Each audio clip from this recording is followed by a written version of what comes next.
If you want to jump straight to the gameplay, click here. Aladdin is the #1 movie of the year. Bill Clinton defeats George Bush Sr.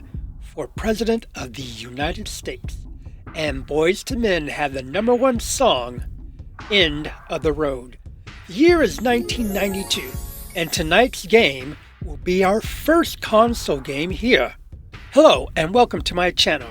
Here we go to the graveyard of horror games, dig up the dead, and explore these retro games from the 70s all the way up to 2015. So, jump back, lumberjack, grab a corny snack. We're about to go retro tonight.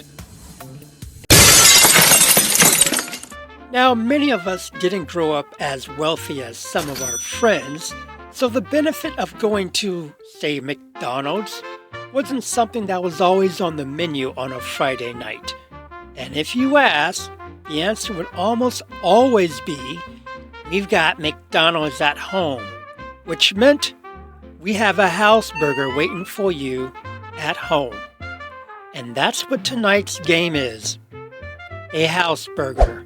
If you were a fan of Castlevania and you didn't have a Nintendo or Super Nintendo at home, too bad for you. But if you still had a Sega Master System in Japan and Europe, sorry America, not you. The closest thing you got was Master of Darkness. Originally released on the Sega Game Gear, then later on the Sega Master System by game dev Sims. And without any further delay, folks, I present to you Master of Darkness.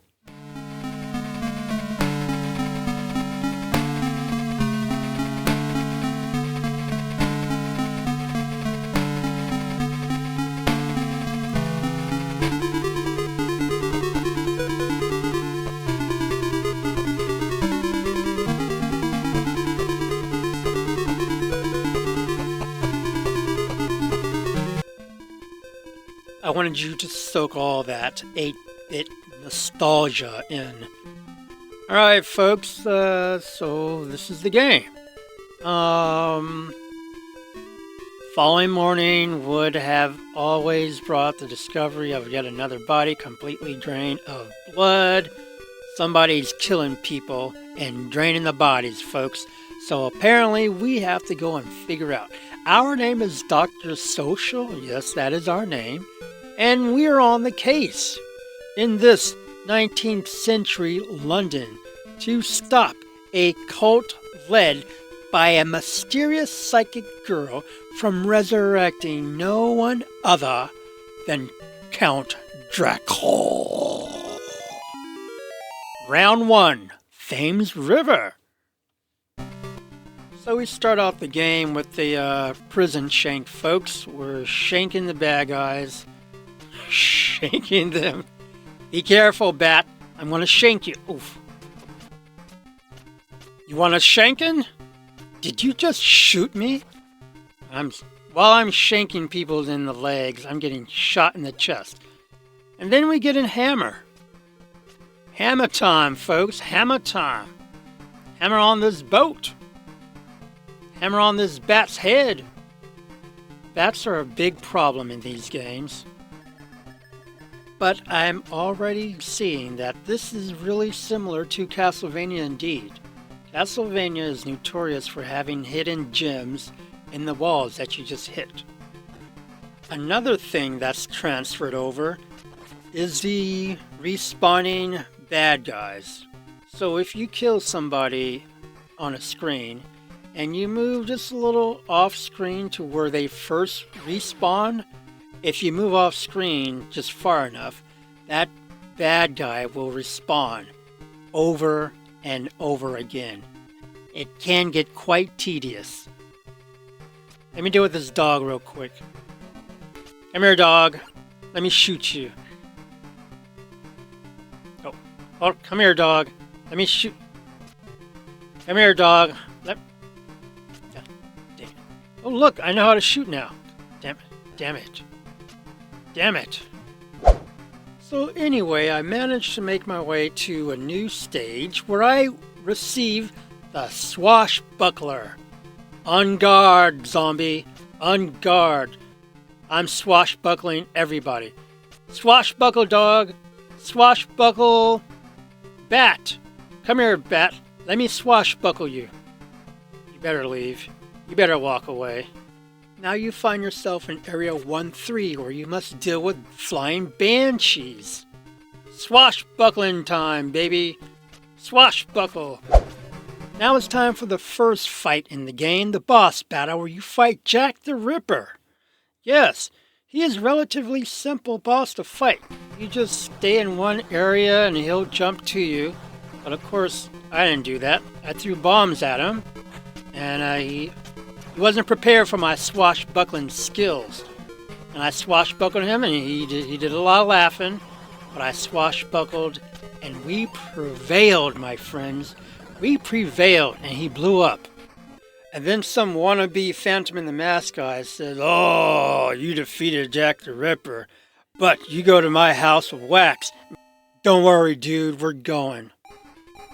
This place is really chaotic. And more deaths. I died a lot. A lot of the deaths from this stage come from the bats, the falling platforms, furniture coming alive and attacking you. Oh look, and even the candle holder wants to get in on the action. And what the heck is this, folks? Yeah, I died. How was I supposed to know where to land? Platforming game at its best, folks. What I was supposed to do was know where to land. See? And I wouldn't have died. Now we come face to face with the second boss, the psychic girl, folks, in the House of Wax. Ooh, she doesn't look very threatening. Then she farts out a skull. And we gotta throw rocks and swashbuckle the Jolly Roger. Oh, and then she falls and slips on a banana. Now, World 3 was when I started having my issues and flashbacks of platforming, like this situation right here. How am I supposed to navigate this? How do I do this? I don't know. Wait a second. Let me try this. Ah, that's how you're supposed to do that. Now in round 3, part 2, you start to see the heavy influence of Castlevania in this game. And I wasn't upset at all. Give me all those flashbacks.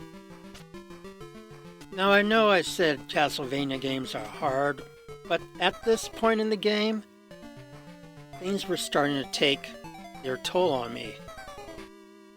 It's all in the reflexes. However, through all this death, I was able to make it to the third boss, Count Masson, a vampire character who moves quickly, often teleporting and attacking with projectile bats. And all I had was a gun and my prison shank. Oh yeah, baby. I'ma shank ya. I'ma shank ya like you stole my cookie.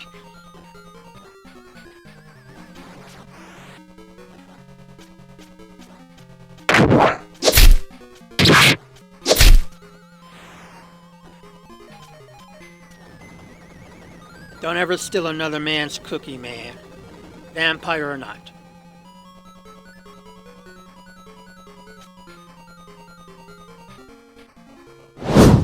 You soon find out the source of all this evil is emanating from Vampire's castle himself. So you have to go to the laboratory, which is a precursor to the castle. And I want to let you guys know, I didn't make it to Dracula. I got really close, but I just couldn't make it. This game started to feel like Castlevania to me, and I just couldn't proceed. Evil giant hawks, blocks that got in the way, and countless deaths of falling. My patience really, really thin by this point.